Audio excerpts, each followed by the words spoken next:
Lack of thoracic mobility, particularly extension and rotation, can be a big problem with shoulder and overall spinal health. Once again, we can use the foam roller to enhance the thoracic mobility. I'd like to demonstrate 3 different positions in sequential order for you.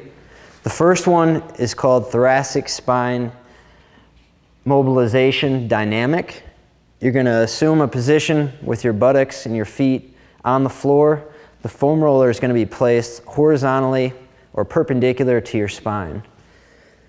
You're going to put your hands and your elbows together and bring your hands just over the top of your head so that you feel secure, allowing your head and neck to extend, but not so much that you're pulling up on your head, bringing your chin toward your chest.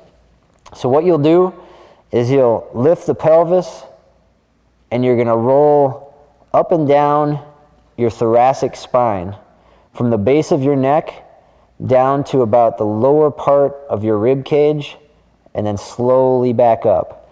Again, I'm keeping my hands and my elbows together. This takes my shoulder blades further away from my spine, exposing the musculature that runs up both the right side and left side of my spine. I'll go up and down 10 to 12 to maybe 15 times. The foam roller, if you've got one that's dense enough, you may even feel a little mobilization or cavitation in your thoracic spine, and that can be a good thing. Again, I'm only concerned with my thoracic spine. I'm not going up into my neck, and I'm not going down into my lower back or lumbar spine. When you're finished with the dynamic portion, you can go to the second one, which is more of a segmental mobilization. Again, I'm going to set up with the foam roller perpendicular to my spine. I'm going to have the exact same setup. My hands and my elbows are together. The only difference here is I'm going to keep my hips and my buttocks on the floor.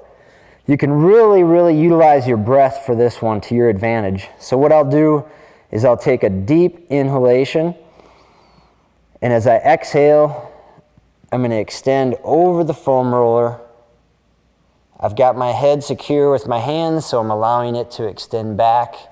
0 tension in my neck. I'm going to stay down there, and I'm going to take another inhalation. And upon the second exhalation, I'm going to fall a little deeper into extension. Upon the next inhalation, I'm going to come back up to the start position. Now, if I feel like that segmental region of my thoracic spine is limited, I could repeat another repetition at that level. That felt good on me, so what I'll do is I'll explore another level. I'm going to repeat it here, hands and elbows together, deep inhalation, exhale over the foam roller,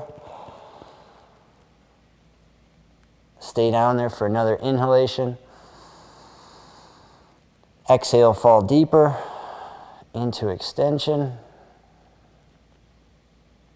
come back up to the start on the next inhalation.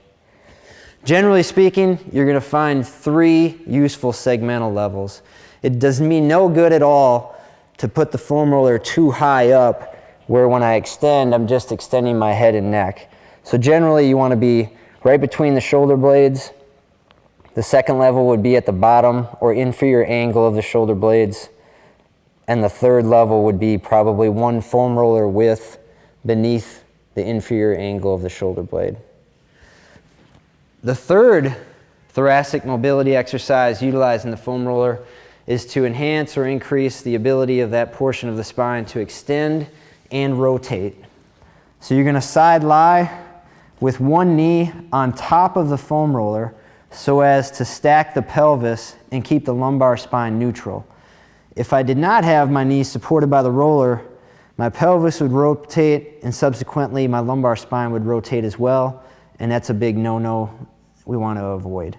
So I'll keep the foam roller underneath the knee. I'll bring the downside arm straight up, elbow locked, palm open, facing the ceiling. What this is going to do is engage the obliques of my torso. Again, keeping my knee on the foam roller, I'm going to exhale, extend up and out with the arm, count to 1 and 2, and come back up. Exhale, out, follow it with my head if I want to. 1, 2, and back up. I'm not concerned with how far I'm going to get. I'm just letting it happen naturally. With each subsequent repetition, I'll find that my hand will probably get a little bit closer to the floor. And that's coming from a little bit more extension and rotation of my thoracic spine with each repetition.